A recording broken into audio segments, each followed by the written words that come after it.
Welcome participants to the advanced training. My name is Lynn Wild. I'm the K-State Extension Master Gardener and serve as Vice President and Program Chair.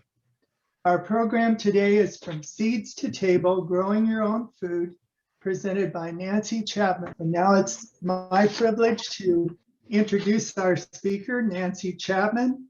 She is a graduate of K-State and a 2007 Extension Master Gardener. She grew up in Southern California and adventure brought her to Kansas. Her Midwestern parents met at KU, and as educators with summers off, they packed the family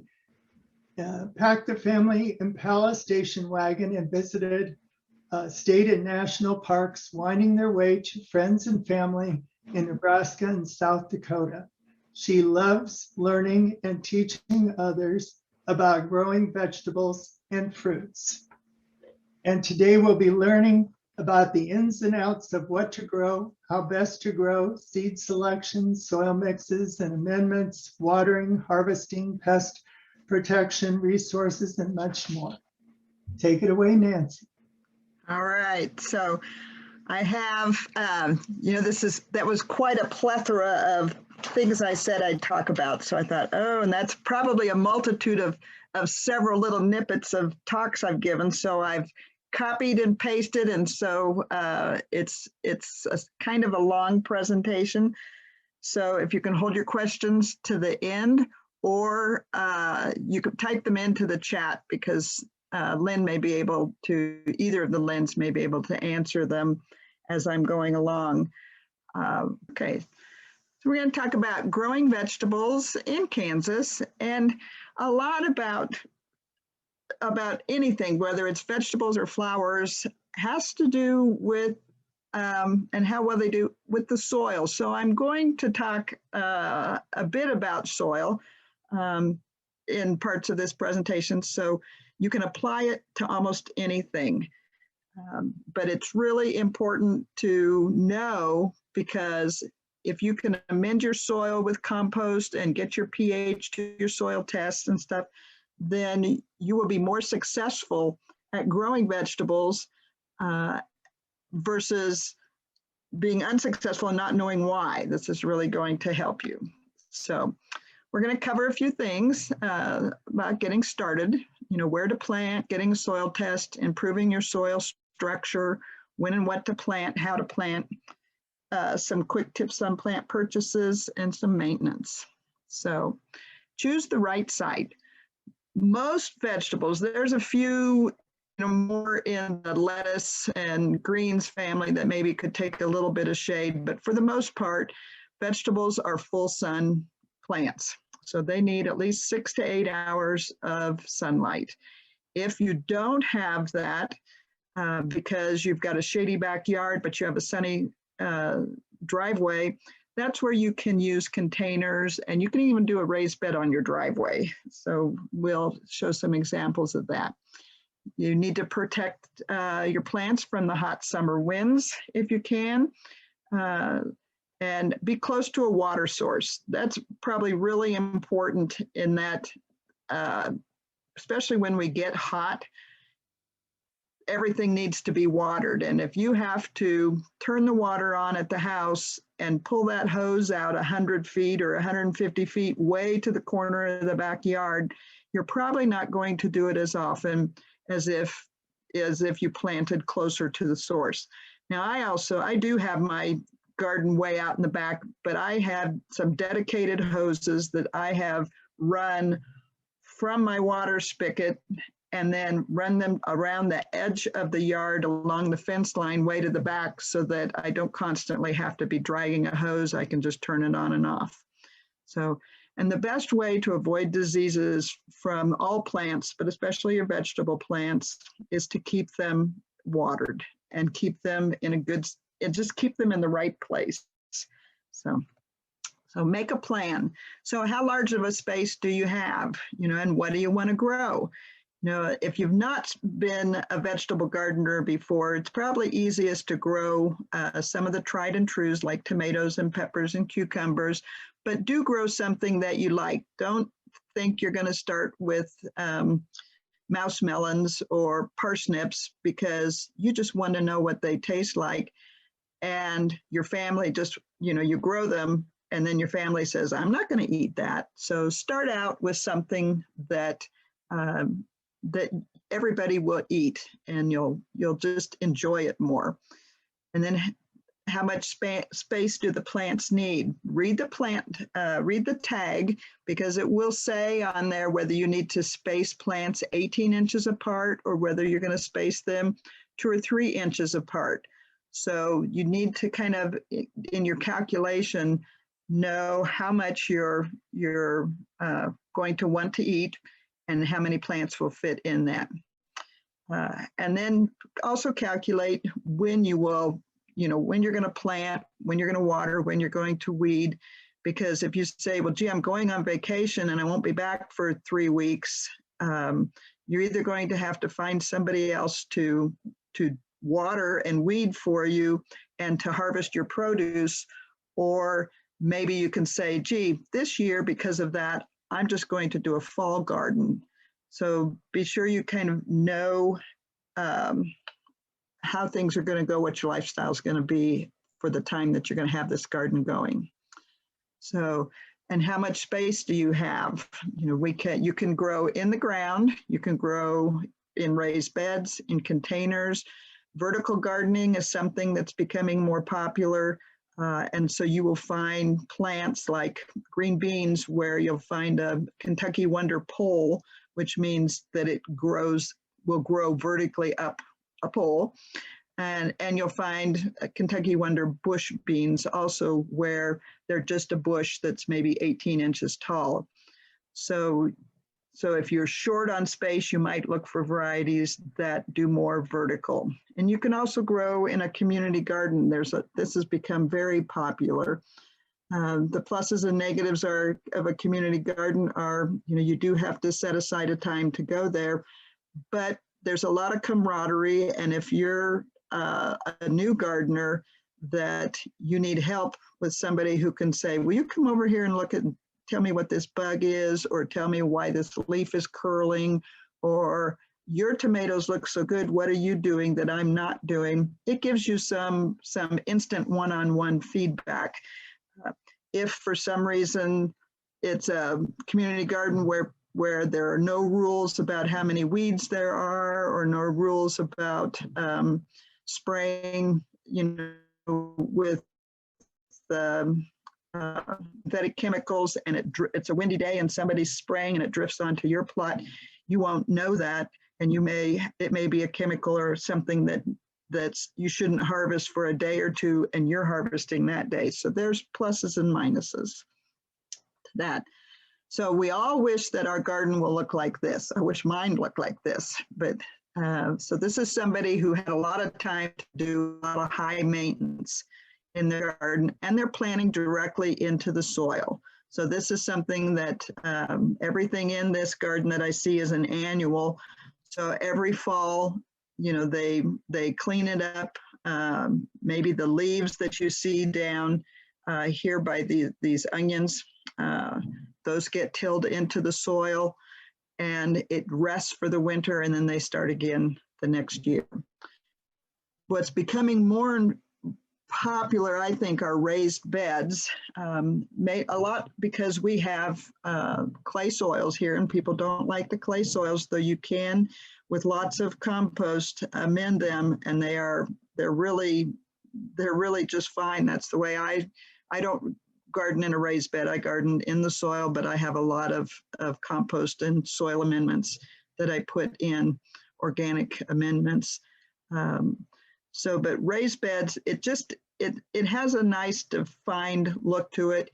You can also plant if the spacing says, gee, plant, 6 inches apart, you could probably plant things 4 inches apart because you've got a little bit better soil. We're going to work on this organic material. We're going to talk about that. because if you can improve your soil structure, then you can get plants a little bit closer together. It is easier to weed. You will see some that, instead of these, which are probably a 2x8, maybe two 2x8s on top of each other, so that you can, you don't have to bend over as far. The weeds don't tend to get into them initially as quick as in ground, but you do need to make sure that if you're planting your plants a little tighter, which it allows, that you still have good airflow and sunlight, that you don't have tall plants on the south side of your bed and versus on the north, and so they shade the garden. So you need to do some planning when you're doing that.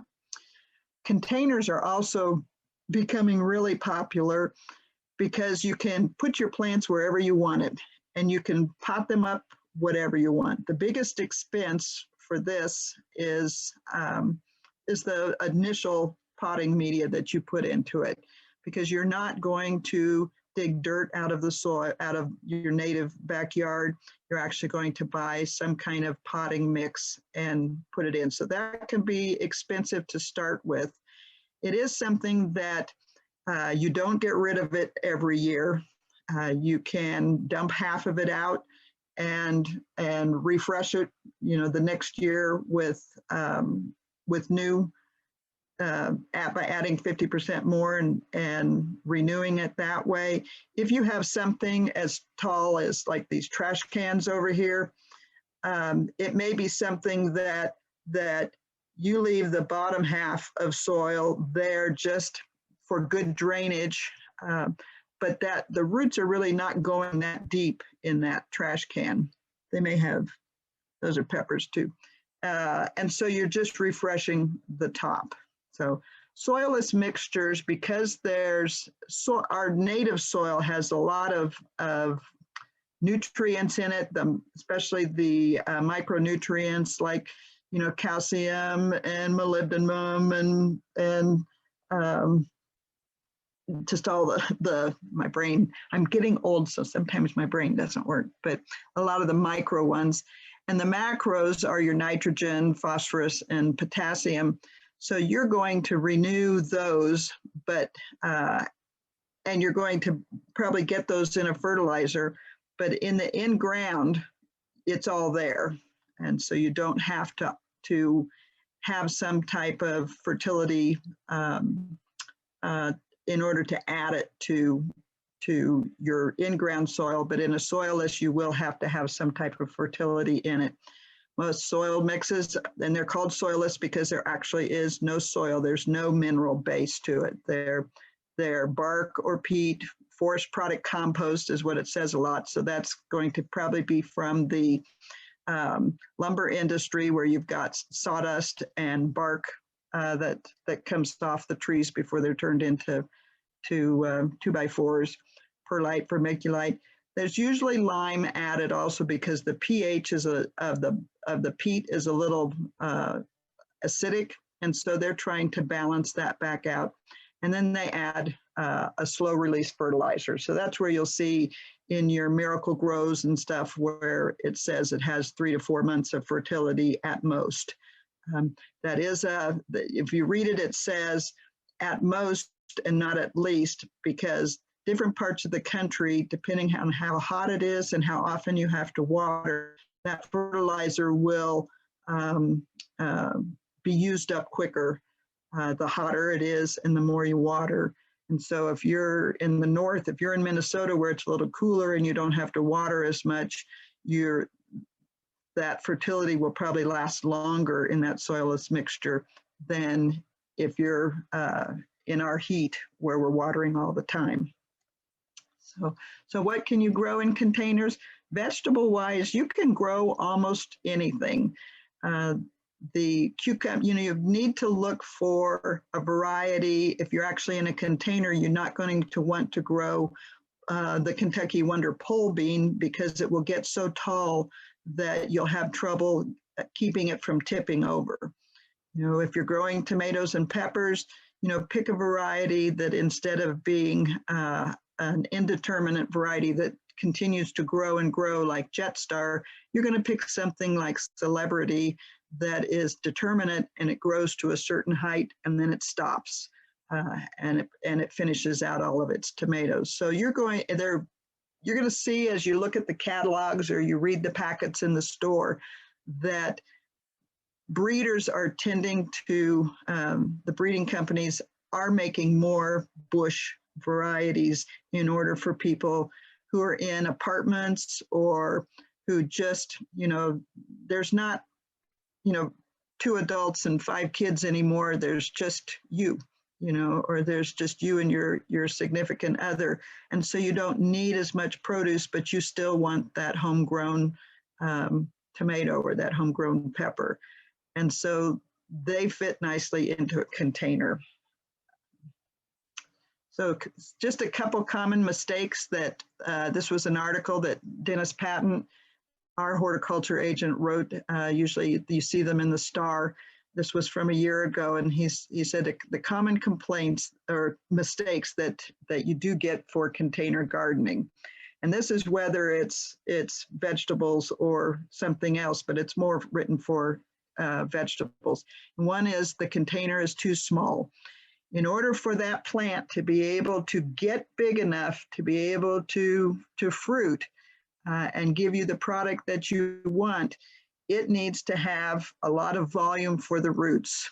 And we're going to talk, when we talk about composting and we talk about soil amendments, it's all taking care of the roots. If the roots are happy, the top will reflect that.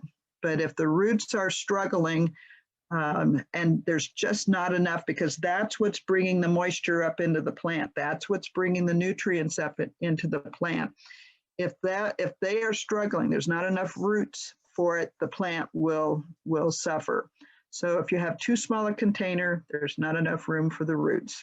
So if you're going to do leafy greens, you can grow those because they don't have a big root structure in something that's 1 to 3 gallons.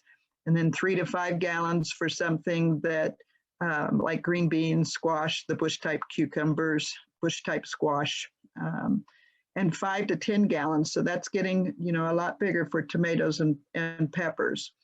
So inadequate drainage. So that's where you just don't have holes in the bottom of the container large enough to let water flow through. And if it ends up being saturated, you're going to end up rotting the roots out. So that's another common mistake. And then not using high quality soilless potting mix. You'll have people who will go in the garden and they'll dig soil right out of the ground and put it in. And that just, the roots, because I said they're so important, the roots also need oxygen and they need air, so they need air pores. And I'm going to show you later about 50% of a good soil is pores. And in that pore space is oxygen and is water. And if you're using our clay soils, there's just not enough pore space for those roots to be happy. And so it's a problem. So go ahead, spend the money, like I said, for that first year, and then you'll be able to amend it from years, for the following years. And so you don't have to always 100% replace and end up with that $20 tomato because the potting soil cost you so much. So skimping on potting soil. So this is kind of along that same line, but it's where someone says, well, I have this big 10-gallon pot or it's a 15-gallon pot, but it's going to cost me so much to put the soil in that I'm just going to put some styrofoam peanuts or plastic bottles or bubble wrap in it. Well, now you've just defeated the purpose of needing all that soil. You also end up with a problem and that makes the bottom of the pot lightweight versus the soilless mix that's on the top. And so when the wind comes, you'll end up having your tomato plant or whatever it is blow over a little more. He did say in the article not to put bricks, but I will have to say I have put bricks in the bottom, not as a filler, but more as a weight in order as a counterbalance for for the height of the vegetable that I'm putting in there. So lack of fertility, where we kind of talked about already that in our native soil, there is a lot of mineral content. Our whole soils basically are ground up minerals from, when the earth was formed, and the glaciers came down and the tectonic plates moved and crushed rocks into minerals. You lack that when you're doing the soilless mixture in a container. And so that's why you do need to add some type of fertility, be it Osmocote, if you're going to go with a slow release synthetic, or they're going to be adding some bone meal or blood meal or something, something that you want to create your own self, or you can buy an organic type fertilizer. But plants in a pot use more fertility than the same plant in the soil. And it's mainly because that watering leaches out those nutrients. Versus in our soil, we water and the soil particles hold those nutrients. We don't have that in a container. So you will have to fertilize a little more often. And then lack of water, you just forget to water it, and the soil dries out a little bit. It shrinks away from the side so that when you do water, the water's really just running down the outside edge and you think you've watered, but in reality, it's just running through the pot, but it's not actually soaking and absorbing into the soil and re-swelling it back up. So you need to keep watering pretty consistent so that you don't have the soil dry out and shrink. So this is some examples of vertical gardening. You can actually also have an arbor go over your walkway and put grapes on it, or grow a cherry tomato, up it. But this was where you get a lot of produce in a small space. So, and then these are community garden lots, and usually, probably 50% or more I see do have kind of a weedy element to them. But I will say that some of your beneficial insects, a lot of your beneficial insects that are predators of pest insects that we don't want, they use some of these as an alternative host, or place to live while they're waiting for your vegetables to come. Now, there also are some like squash bugs who also live in this as an alternative place to overwinter, waiting for your squash to come the next year. So there's pluses and minuses. So regardless of the location, whether it's in the soil, whether it's in a container, whether it's a raised bed, you need to have that drainage, because you want your soil to hold enough water for the plant, but not so much that that it's waterlogged and that where I said the roots need oxygen, you're eliminating that oxygen. You're not drowning them, but you're actually just starving them for air. So it also has the good organic matter, good soil structure. We'll talk about structure, and pH of 6.2 to 6.8. So this is important because most plants like that. I'm going to show it to you in a slide.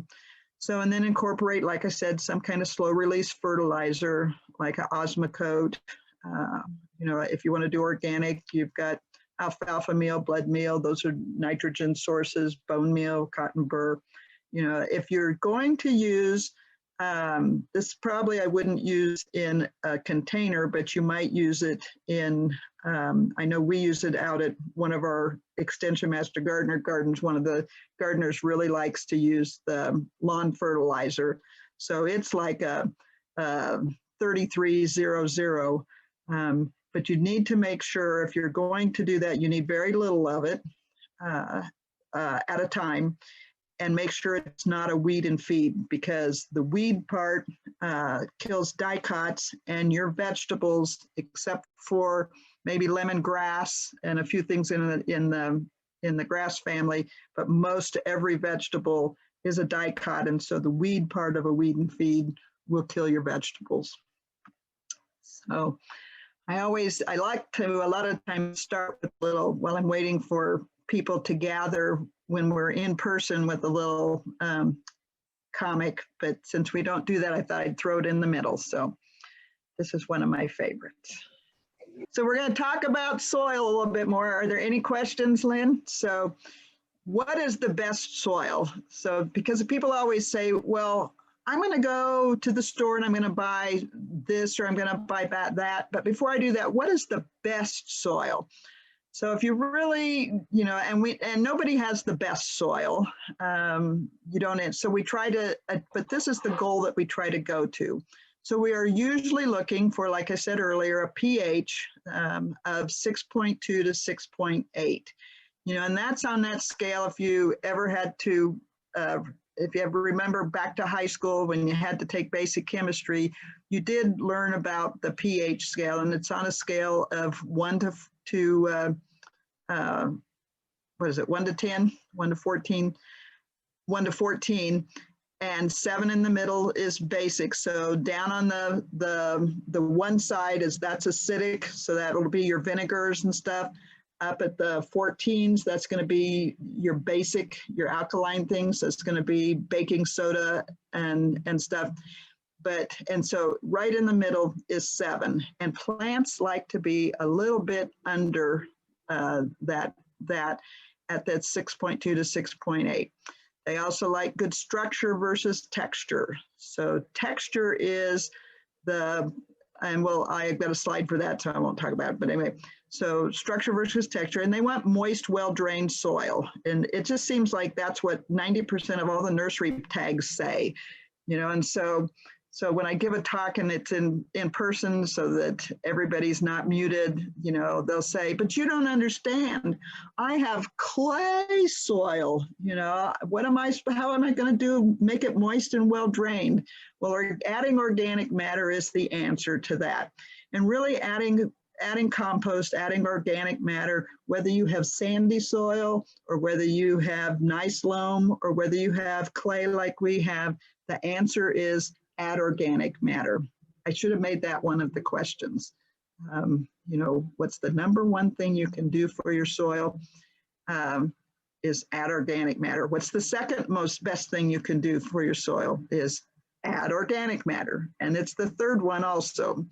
So because well-drained soils, like we talked, they have air pockets in it, and adding organic matter is what allows the microbes in the soil and just the decomposition process create those air pockets. And we like to see a 3 to 5% organic matter. And you say, well, how do I know all these stuff? How do I know what my soil is? So the answer to that is get a soil test. So I think they put on into the chat the links to how to do a soil test. So you're going to collect 4 to 5 samples from a random around your garden. So if you're going to do your lawn, you're just going to do 4 or 5 or 10 areas of your lawn. If you're going to do your berm that you've got something up there, you know, that you've got perennials in, you just do that. So for our garden area, we're just going to collect it from the garden area. And you need to have like a non-rusty bucket and a non-rusty trowel because we don't want to add a lot of iron to that sample. And you're just going to take little 6-inch wedges, walk around and do those of only soil. You're going to knock off if there's any organic matter on the top, like if you were doing your lawn, you would cut that off. And then you mix all those samples together, put 2 cups in a Ziploc bag and take it to your extension office. And last I checked, it was a $12 cost they'll send it into K-State, and you're going to get back a soil test results that look something like this. This was my daughter's, and this was in her community garden. Compost tends to be more alkaline than acidic. So if she started out with, let's just say, a 7 pH, every time we added compost, we were raising that pH. So she had a 7.7, and that's above what we like to see. These were Dennis Patton's recommendations. He said an acceptable for vegetable gardens is 5.5 to 7.5. And I'm going to show you why that 6.2 to 6.8 is the best, but most vegetables will grow otherwise and stuff. But her phosphorus was fine, her potassium is fine, and it tends to be in our part of the United States, the greater Kansas City area, probably 95% of the soil tests that we get into Johnson County have adequate or way more than adequate amounts of phosphorus and potassium. They don't test for nitrogen because potassium and phosphorus are stable in the soil. No matter when you water, when it rains, whatever amount is there is still stays there.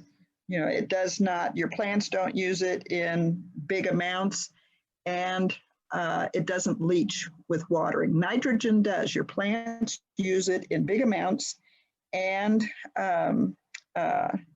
it will leach out, so it'll move through the soil.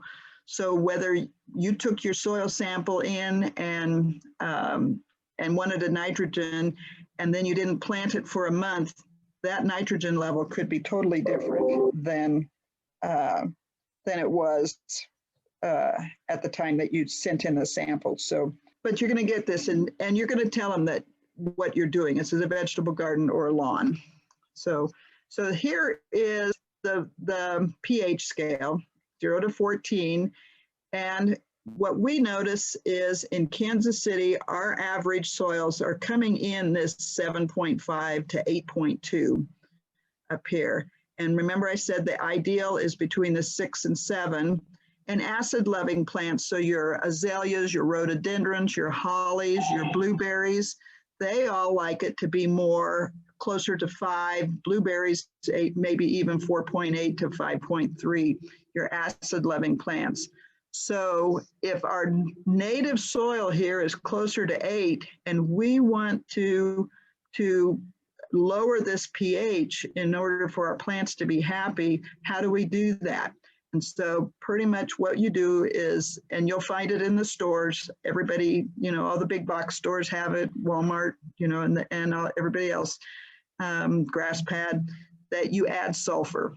And sulfur is not something that instantly changes your soil. It really is going to take it anywhere from a few months to 5 years to constantly be working, the microbes working on it, and mixing it in the soil in order to lower your pH. So you're going to see on the national news or national commercials all the time, I see it, it says, now's the time to add lime. And you've got to remember that those commercials were made for a national audience. And a lot of the United States does have a higher pH soil, and they really do want to be or has a lower pH soil, and they want to be raising it. But that's not our case here. So we want to add sulfur and never add lime unless you have a soil test that tells you to do that. So why is this perfect area, the 6 point, between the 6 and 7? So this is the reason. So these are a lot of the macro and micronutrients that your plants need and that are in the soil. And this bandwidth, these nutrients are like little magnets attaching to soil particles. And so one where we see, this is an easy one to show you, this iron, where we end up with trees like our pin oaks and stuff with iron chlorosis. The reason is we have these high pH soils up here at 8, and we have plenty of iron in the soil, but the soil particle is like a magnet and can grab onto that iron and hold it, and it holds it tighter than the root and the microbiome and all this stuff in the soil can rip it off and make it available to the plant. So if we lower the pH, you can see as this bar gets bigger and bigger, it becomes so that the magnet is not as strong, and it will allow the plant to get some of this out of the soil. So if you're looking for the area where most of these bars are at their widest, That's between that 6.2 and 6.8. And so that makes these nutrients most available to the plant. And that's why we make that recommendation. So what does organic matter do? You know, we said it raises pH to some extent. So we're constantly, I'm going to recommend that you constantly be getting a soil test every couple of years and be adding sulfur, most likely whatever your recommendation is that comes from that. But you also need to be adding organic matter in order to create these air pores in the soil. So organic matter loosens our clay soils. It increases water holding capacity. Remember, it's that plant tag said, you know, wanted a moist, well draining soil, but it also increases the draining capacity.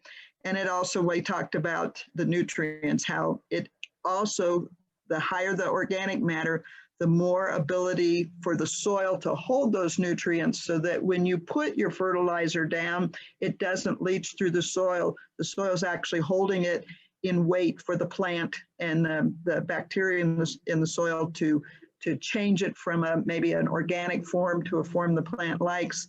But it holds it there so that it's nearby for the plant until the plant's ready for it. So the end result of decomposition is humus, and that's a glue that takes our clay, and instead of having it like flour that we bake cookies with, it turns it into like grape nuts or like oatmeal. And when you make those aggregates, that's what's creating the pore space for water to drain through, oxygen to go in and go. So this is our ideal soil. So we have our mineral matter, which is actually our original base soil here, 45%. We have a 3 to 5% organic matter that we want. And then we have the pore space. So we are really, the organic matter gives us this 50% of pore space, of which half of that, so 25%, is filled with oxygen and air. The other half is water. So, and there's the organic matter. That organic matter, add into a pie. This is what we're looking for. You know, you're putting in some fresh, your grass clippings, whatever. There's a certain percentage, a big percentage of it that's decomposing. There's living organisms in there that are doing they're the workhorses that are turning this fresh residue and decomposing it and turning it into this humus. And it is the humus that is this glue that makes these aggregates to make the air particles, the air pockets in the pores in the soil. So it just has a lot of good things to it. Nancy, but can you entertain a question relating sure. to compost and soil? Mm-hmm. It came in, what about compost that contains chicken manure? I'd always read that this was acidic. Should I have my compost pile tested for pH? I asked that question because I tend to apply the compost after I get a soil test. So I can't tell you that I know if, maybe Lynn Loughary knows if chicken manure is acidic. For the most part, you know, because our soil is already, I don't think that it's enough acidic to overcome the alkaline of most composts and the alkaline, you know, tendency of our soils to begin with. So, and chicken manure is a great, you know, especially if it's not fresh, and that it's part of, it's the nitrogen source for your compost. I don't think it's going to pull your compost pile low enough that you won't still need to add some sulfur, but that's what you have a soil test for. But Nancy, this is Lynn. I do not know the pH of chicken manure. I will say, though, that any manure, whether it be chicken, horse, cow, needs to be composted, especially if you're growing root crops, because you can get some bad bacteria that'll harm humans if you don't compost that manure first. Right. So you can buy, like if you're buying it in a bag from a store and it's a chicken manure, it has already been processed, heat processed, and the pathogens that are not healthy, good. So that's not a problem. And it definitely is a root problem. A root crop problem. If you're doing tomatoes, you know, a root crop or something where it's close to the ground, like spinach, a leafy green where the manure will splash up on it, that can also be a problem if it's fresh. You know, so you do need, it does need to be composted, you know, or you need to set it, even if you don't put it in a compost pile, but you set it off to a pile of it and you let it sit for a year and then use it, that's what you'll use the following year in your deal.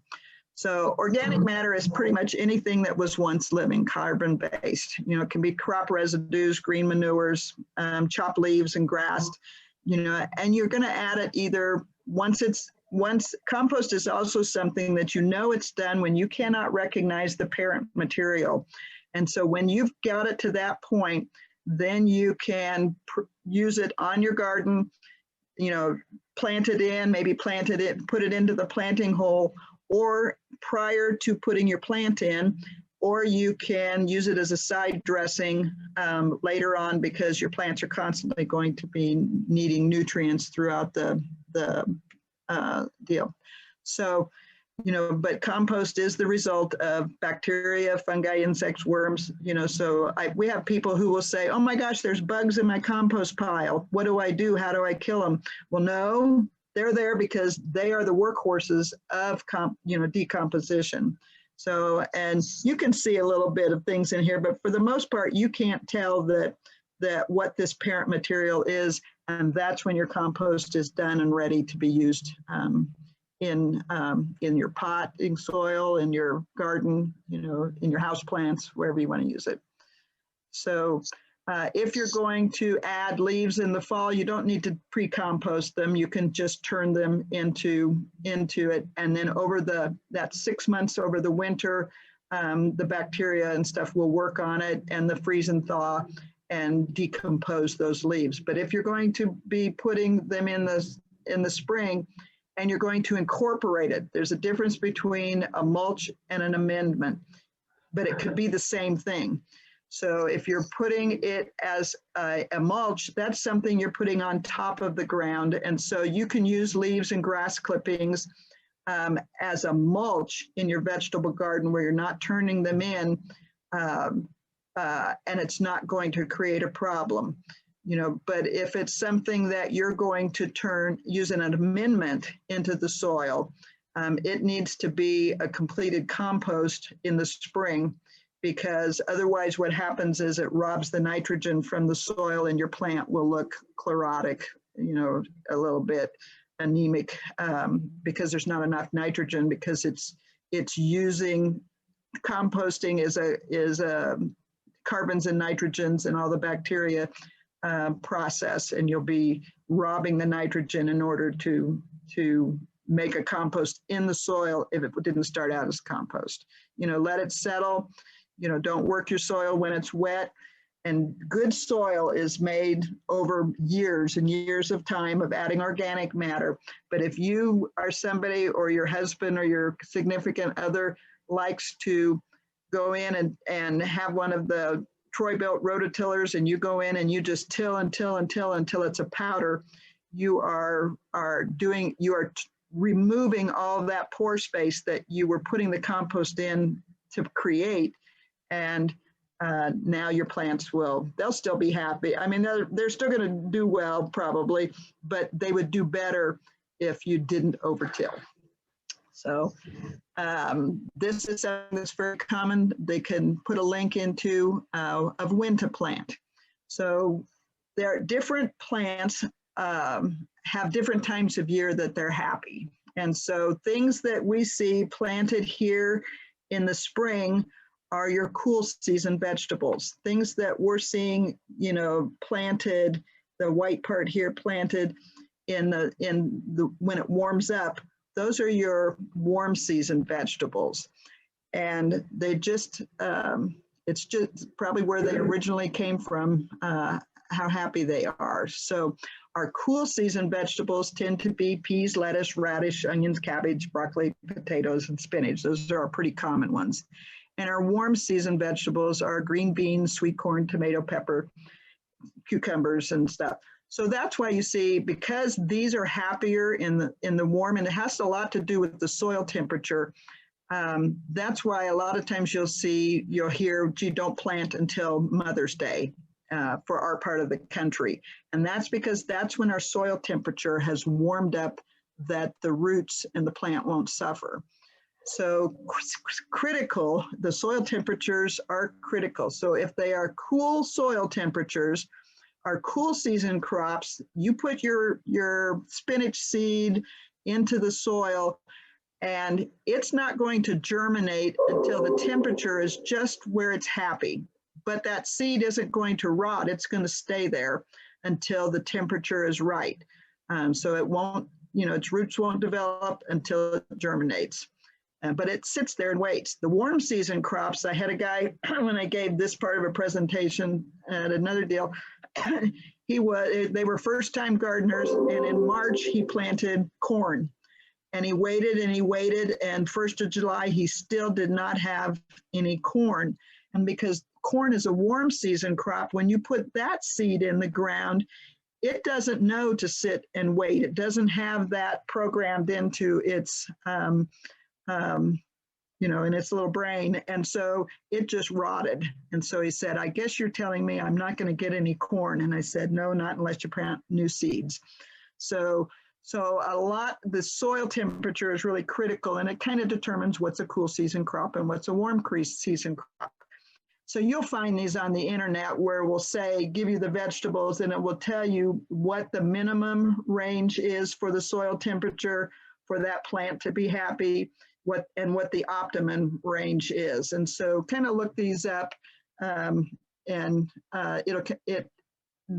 see that these plants fall into this nice little chart that we get from K-State.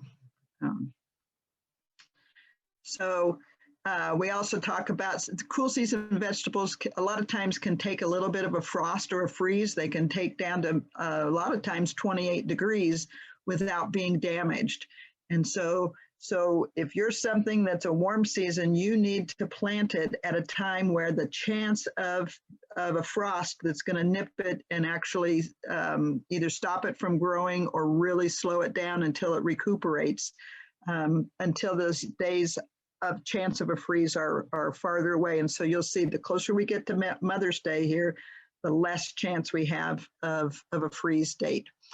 If you really want to be technical because you're looking at, oh, gee, what's my soil temperature? You can actually take, something that at least will go down into the 40s and just stick it in your garden a couple places, 2 to 3 inches down at 10 o'clock in the morning is kind of how they've determined this.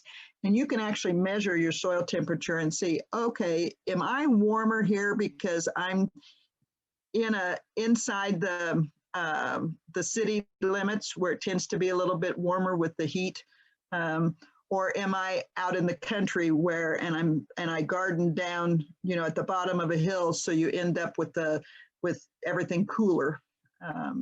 So you can actually do your own. There's actually another deal. I've got this as a link that they'll send out, the Kansas Mesonet. And this is kind of an average across the state. I did this morning. So this, it highlights, because I'm in Olathe, it knows I'm here. So it pops this up as in white versus, a darker color as it was 50 degrees out at the Olathe Extension Research Center west of Olathe, because there's only measurements, not in every county. Yours closest probably with your latitude and longitude, whichever one it is probably this county. So it was 49 degrees there. Though the closer you get to the city, the warmer it's going to get just from the heat island effect. But I can also go and I'd say, well, I don't care about the air temperature. I can look at my watch and tell me that, look at my phone. What is the soil temperature? So if you go to these little little lines, my kids tell me that's a hamburger. It pops up this, and I can go to agriculture, which then when I go that, I come over and I can do soil temperature, soil moisture, degree days if you're something like trying to figure out how many degree days you are. So is your apple tree going to bloom soon? Because it takes so many degree days. But you can precipitation, you can get this for that station that's to the west of you guys, or you can look at the Olathe one. So this one, so I went to the soil temperature and I said, what is the soil temperature around? So it's 58 degrees, so it's still a little cool for warm season crops, but you're really kind of looking for the 7-day average. So I'm getting close to where I could plant them because most of them like it in that 65 degrees or better, but I'm still going to wait another week. And you can see it's a little bit cooler as you go north a little bit, but you can just say, well, gee, let me follow that and let's see. So what should you grow? Try to choose varieties that are disease resistant and flavorful. I look a lot online to see people's reviews, and I buy a lot of seeds online, or at least I look for them online and get that, and then if I see it in the store, I can buy it. So this is your Wyandotte extension page, and you can go to vegetables, and it will pop up these recommended varieties that K-State has tested over time. So that's one way that you can find out, well, gee, what varieties do well here? Because some varieties don't do as well here as others.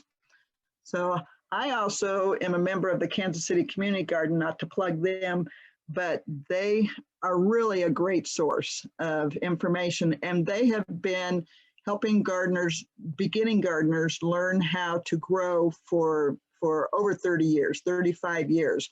And so they make recommendations, and the seeds that they sell and offer to their members, it is income-based. If you're low income or have lots of people in your family, a membership is like $2. If you're just, medium, it's $12 and $25 for upper income. But you get a lot of things. You get 10 free seed packets, and you get some composted chicken manure pelletized as part of your membership. But they also have a lot of, in this, they will have their recommendations, and these are the plants they sell. And so I will look at these because I know that they are dealing with people who have very little garden knowledge, and they want those people to succeed. So they carry varieties that have a better chance of success in our greater Kansas City area than if I was looking at, an online catalog. There are a number of community gardens and some youth gardens in Wyandotte County that are Kansas City Community Garden partner gardens. And so a lot of times, instead of having to go all the way to Swope Park, they'll have a satellite sale of plants or seeds up in your area. So they also have these are all online and they're all free. And if you go to their website and go up here under workshops, they have all these things on how to plant spring vegetables, how to harvest your garlic, just a how-to. And because they're virtual, a lot of them are recorded, you can watch them at any time of day. If you sleep during the day and you work at night, and so your body's just on the weekend used to being up at night, because I used to do that, at 3 in I could be watching things. So they do have a Spanish version also. So because it just was something that they felt, so it's all good. It's all good. So, and should you buy seeds versus transplants? So seeds versus transplants, so many vegetables, when you read about them, they're going to tell you that it's recommended. And on the seed packet, it's going to say that it's recommended that you direct seed this. So usually you're going to see those for a lot of your warm season vegetables, like your cucumbers and your green beans and your squashes. They germinate quickly. They're up out of the ground, in 3 days, and they grow pretty rapidly. So there's really no advantage to growing them as a transplant. You usually see transplants for things that have a longer growing season, that if you started it as a seed, if you put a seed on Mother's Day of a tomato, you're going to be lucky to have green tomatoes by the time we get a frost, and it starts getting cold the 1st of October. Or we have some surprise late September. So you're going to see those kinds of plants come in as transplants, your tomatoes and peppers. Also, if you're doing green beans, you may want a packet of 50 or 100 seeds in order to do a row, a 50-foot row of, we'll take 100 seeds for green beans. But you don't need 100 tomato plants. And you may only want one. You want a Cherokee purple, and you want an early girl, and you want aroma. So you may only want one variety, but you're going to get 10 tomato plants. Instead of paying, $3 for a packet of tomato seeds, it's cheaper to just buy the transplant. So some things you're going to seed, and some things you'll do as a transplant.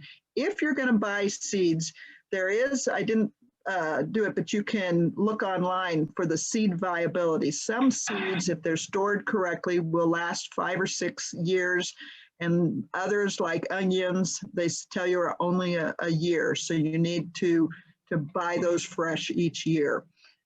So that's another reason why you would either say, gee, I'm going to do the transplant because there's too many seeds in there, I can't use it. You can also share your seeds. You ask your neighbors, hey, I'm going to buy a packet of seeds, but it says it's got 250 in there and I only need 100. Do you want the other 150? So talk to your friends. It's pretty simple, direct seeding. You just follow the directions on the package that tells you how deep to plant them and the spacing. So this person for this actually took a little, a hoe or something, something sharp, a stick, and made this row, and just dropped them in. If it's something that maybe it's tells you for watermelon to put it on a hill, with 5 seeds and then thin it to the 3 strongest seeds once they emerge, you're just probably going to just poke it into the ground and give it a pat. Always firm the soil around it, so that, because for that seed to germinate, and water it, for that seed to germinate, it has to get enough moisture to start to convince itself that, hey, I think this is a good place for me. I shouldn't just sit here and wait for more moisture. If you put it into the ground and you didn't, push the soil around it so that the soil is moist and holding it, it's going to sit there and think, well, maybe it's too dry. I shouldn't take the chance and sprout. So you need to pack that soil, pat it down a little bit so that it thinks that. On your transplants, it's better something, it doesn't matter what it is that you're buying, but tomato plants are the ones that are usually the poster child for either being long and leggy and spindly, or nice and stocky. And you are much better off buying this 6-inch stocky plant than this 18-inch, spindly plant. Just because it's 18 inches tall does not mean it's going to produce faster. And in fact, pretty much they have said that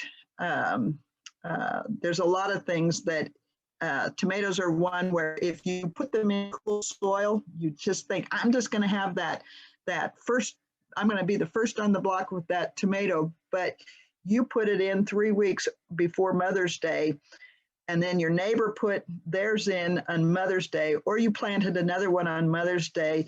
There have been studies that say both those plants are going to put tomatoes out at the same time. And really the one that you put in cool soil, it sat there and was shocked for a little bit. And so it actually didn't come out of that shock as fast as the nice stocky plant and that you waited until the middle of May to plant. And so you're better off going with the stocky plant and waiting till the soil is warm, are my two things there. So transplanting, you're going to remove the plant from the container. If it's root bound, a lot of times, especially as we go farther into the season, you're going to pull it out of its container and you're just going to see a mass of roots. So those roots are telling each other, let's just stay in this little mass circle. And so you've got to convince them that they've got to break through the fence and go and run for it. So you're going to take your fingers and you're just going to just kind of pull those roots apart before you put it in the soil. Really, you would rather look for a plant that doesn't have that many roots so that it's not pot bound, but you're going to dig the hole. You're going to put the plant in try to put it in at the ground level that it came out of the pot. But you do need to remember these are grown in a really fluffy potting soil.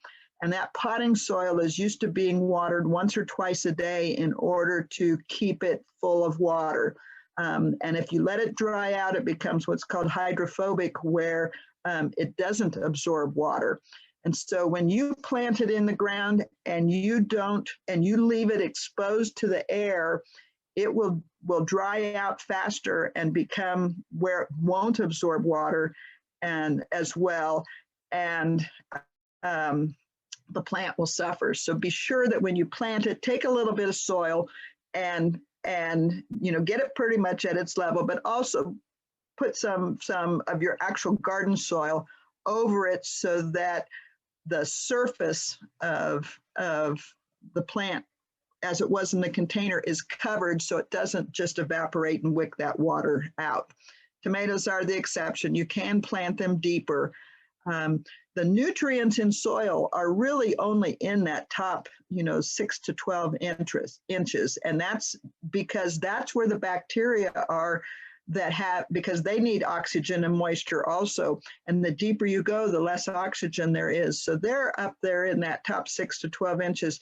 So to take that spindly tomato plant and dig a hole straight down and drop it 18 inches into the ground, there's no oxygen down there. There's no nutrients down there. They're all more at the surface. So if you do have one because you grew your own tomatoes and they got spindly or your neighbor gave you one, pretty much dig a ditch and lay it on its side, because tomatoes are actually a vine and they will send roots out along the stem that will now become, because it's a vine, it's now the roots, but you do need to keep them closer to the surface and not really deep because they don't have the oxygen. So firm the soil around the plant for the exact same reason I said do it with the seeds, and then water it in, because even if it's pouring rain there may be somebody who just says, I got to get this in. I'm going on vacation or something's going to happen. I got to get these last 5 plants in. And you think that the rain is going to water them in after you press that soil down.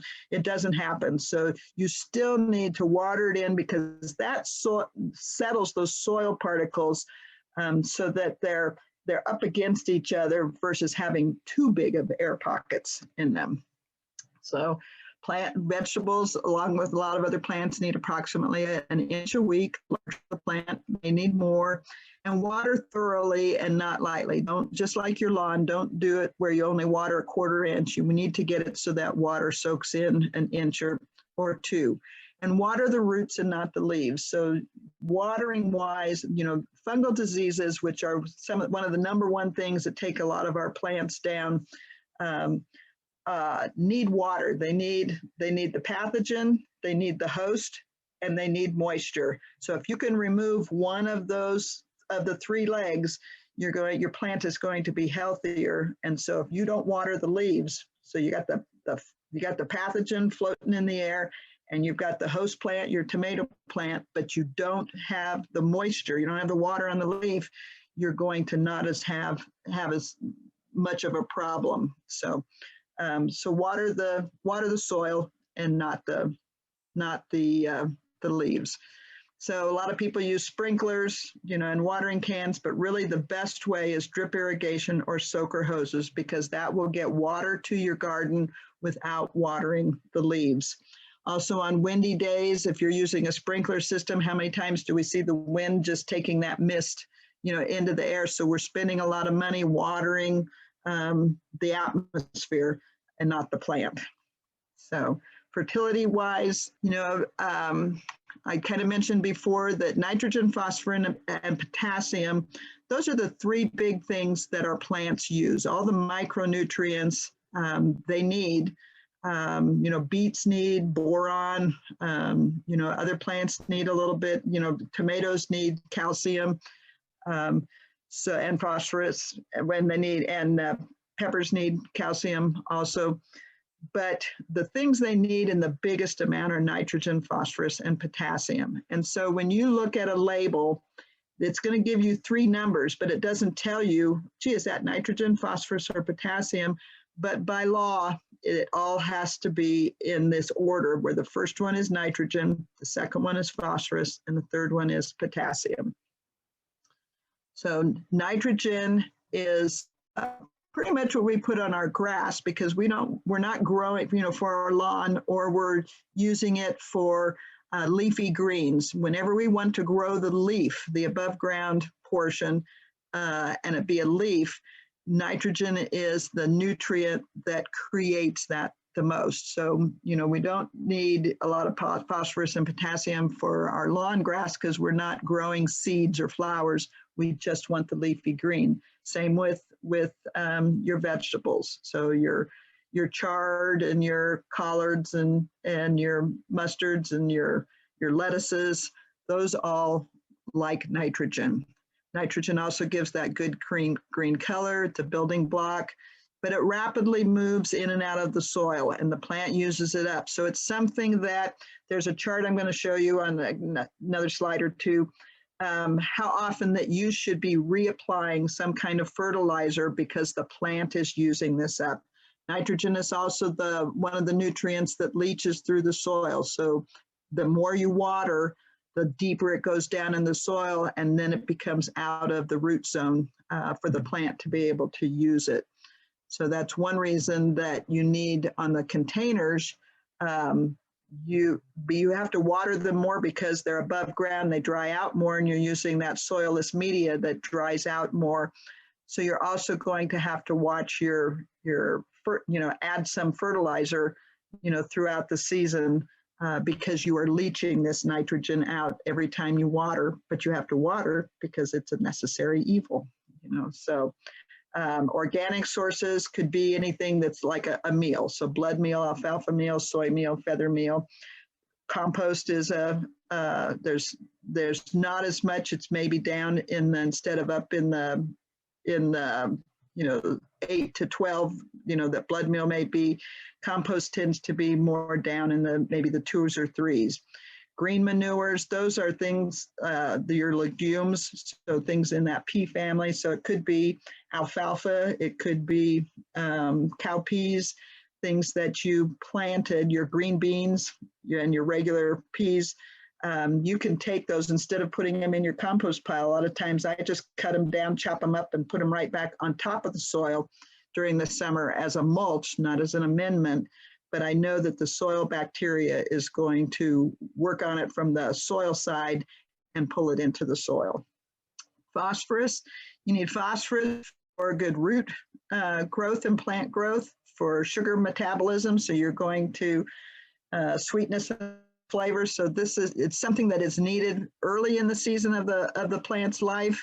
But not as much later on, and it doesn't leach, it stays in the soil. If you've ever been at a box store and seen in March, they got their load of tomatoes in and they're purple, that's because cold weather also ties up phosphorus. And so those tomato plants are deficient in phosphorus because it binds to the soil particle. And as soon as it warms up, those tomato plants will be just fine. But somehow you're going to hold them keep them in your house all the way till May, and then they're going to be root bound. So just hold off and wait until it's a little warmer before you buy those as transplants. So So organic will be compost, bone meal, rock phosphate.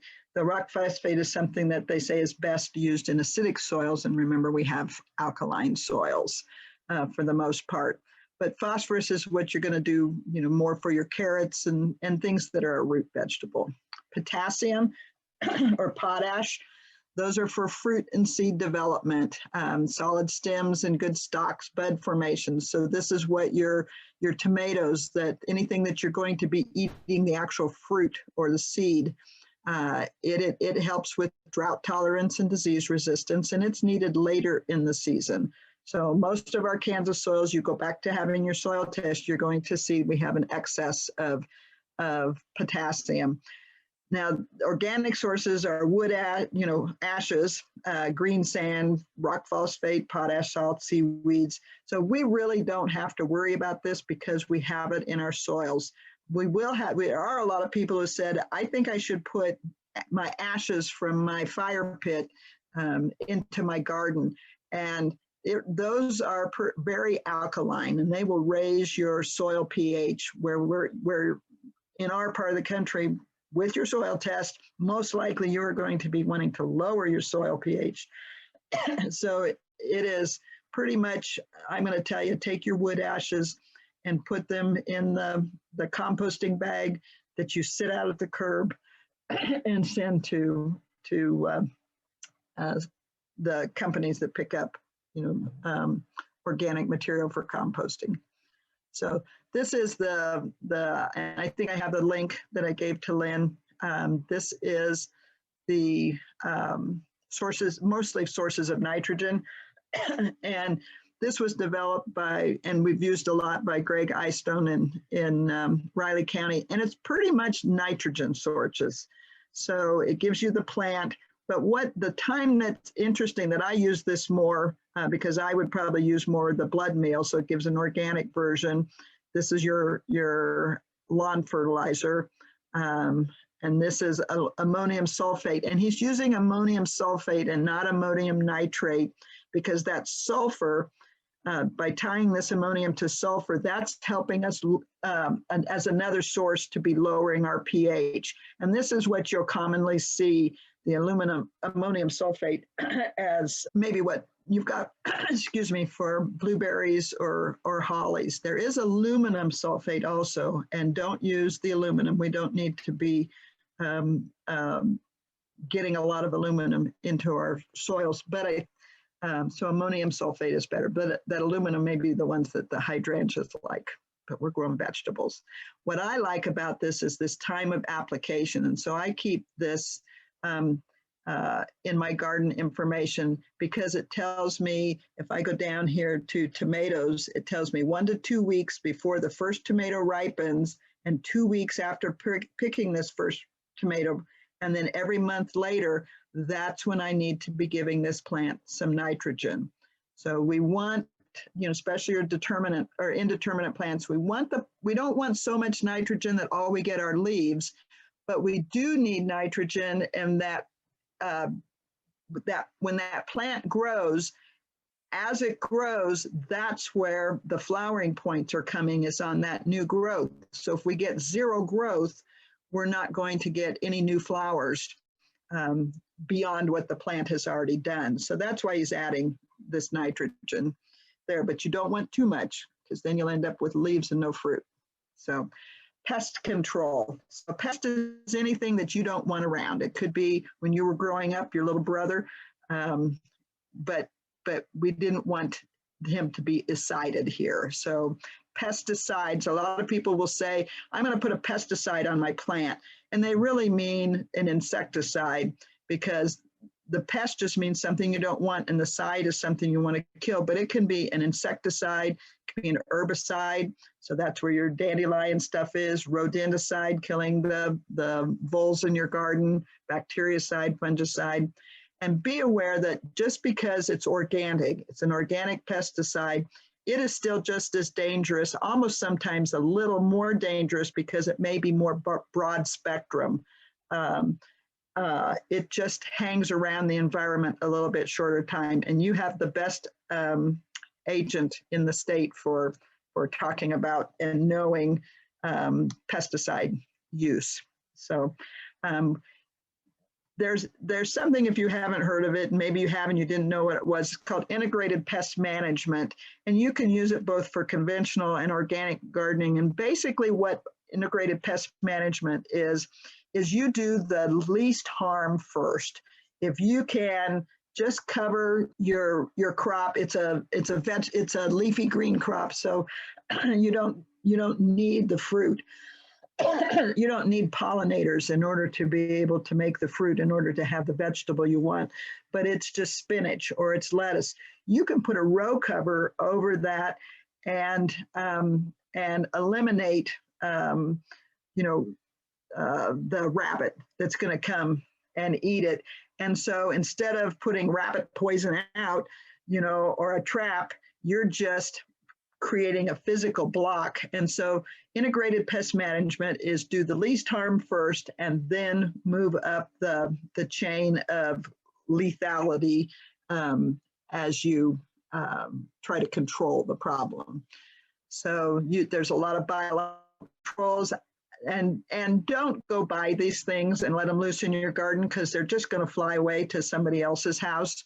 But if you actually have, there are flowers and there are plants that are kind of an alternative home for these pests, for these predators of pests in our garden. So if don't just go spraying your whole yard with an insecticide, because when you do that and these guys are sitting waiting for the aphid to hatch, you're actually killing these beneficials while they are waiting for the pest insect to actually hatch. So try and do as little just wanton spraying around.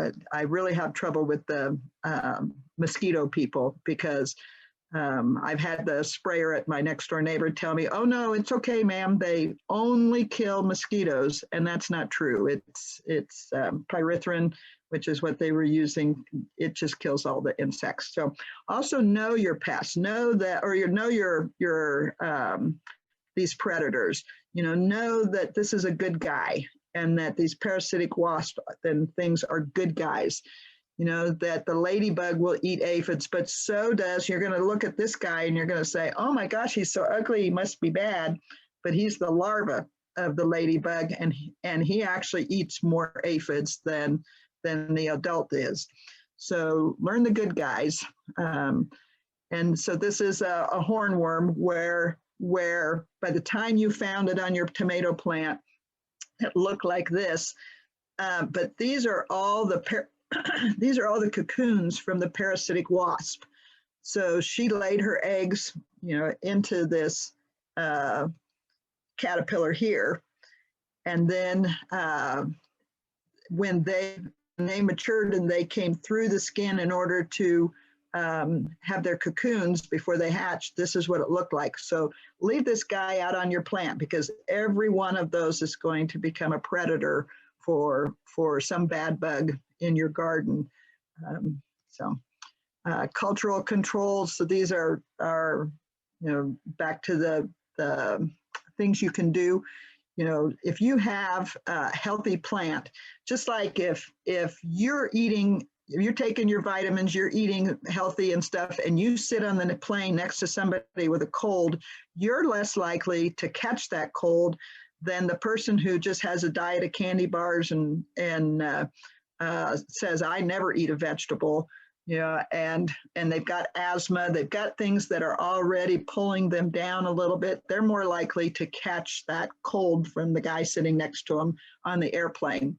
So your plants, can fight off stuff if they're healthy. So that's putting the right plant in the right place in the right way. So that's not growing them in the shade. That's making sure that they've got water. That's all those things.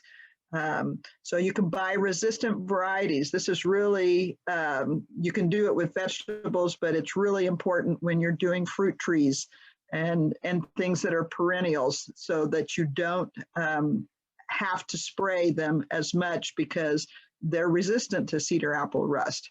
You can do trap crops. And then in the fall, do your garden cleanup. Make sure you're removing the diseased plant materials so that you're not harboring those bacteria and having them in the soil. So we talked about, physical and kind of mechanical controls. So this is, instead of putting, a poison out for rodents, put traps out.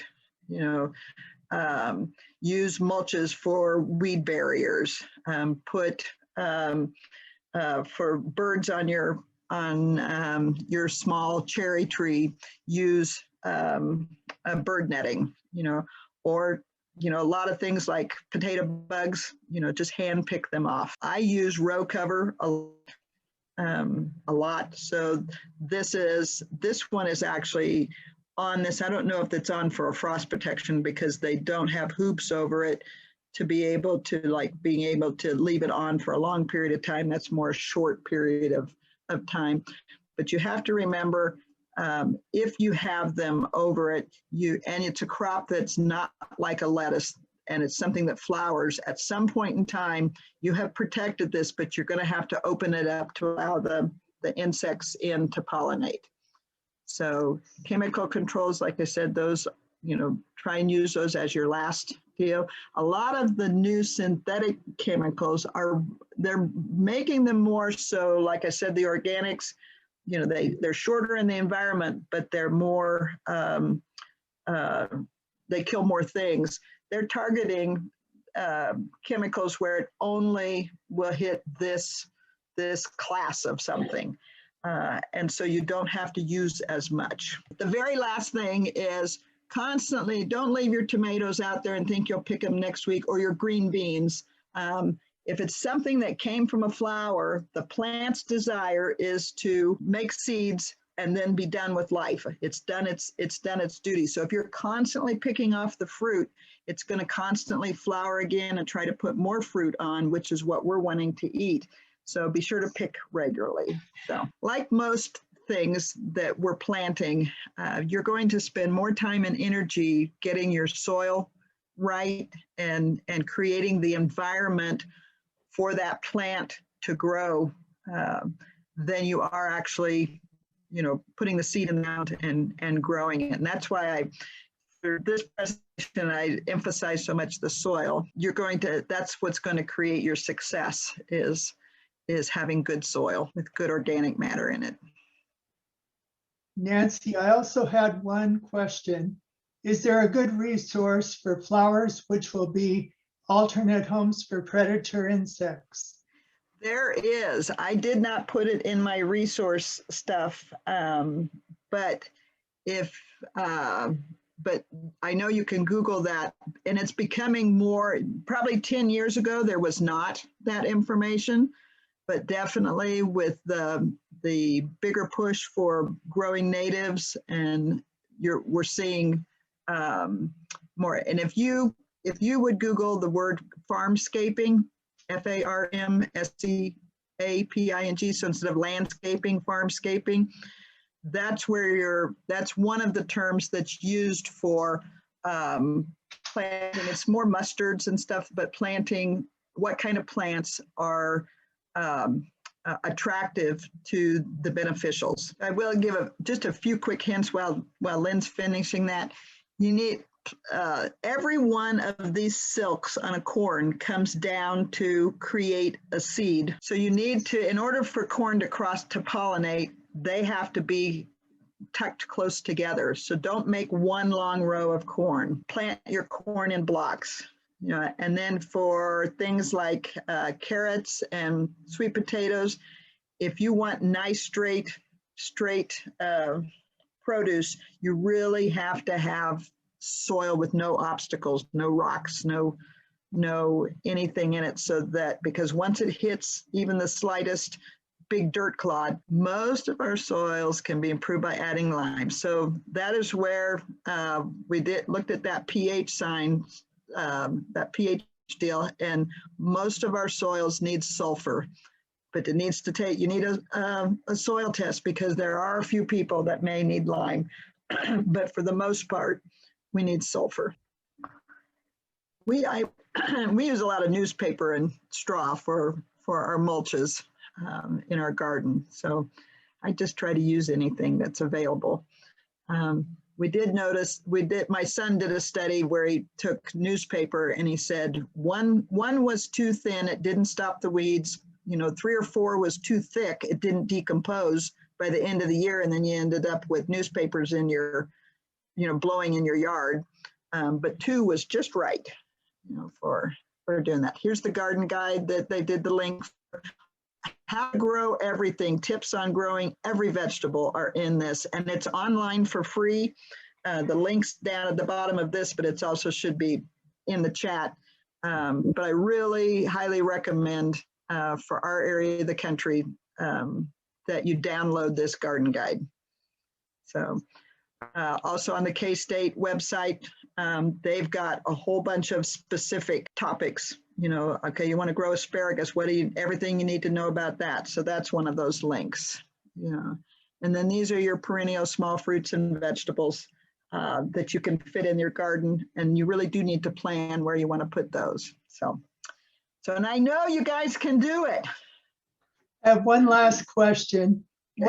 Why does corn in the home garden blow over in storms, but field corn does not? Well, the one is there's more native soil in a field so that when those roots go down into the soil, they hold it. But they're also, the bigger thing is it's mass. They've got, hundreds of thousands of plants holding each other up.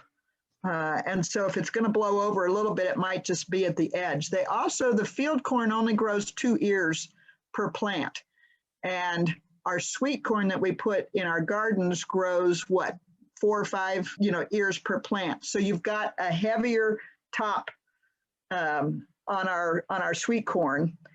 And you also are not planting it in such mass that the wind gets, that's something on the edge, it hits that, and then the wind blows up and over the field because you've got acres of corn versus you've just got square feet of corn. Those would be my best guess. We also have nice soft soil that we put all these amendments in so that the roots don't have to search as far for nutrients because we're feeding them so nice.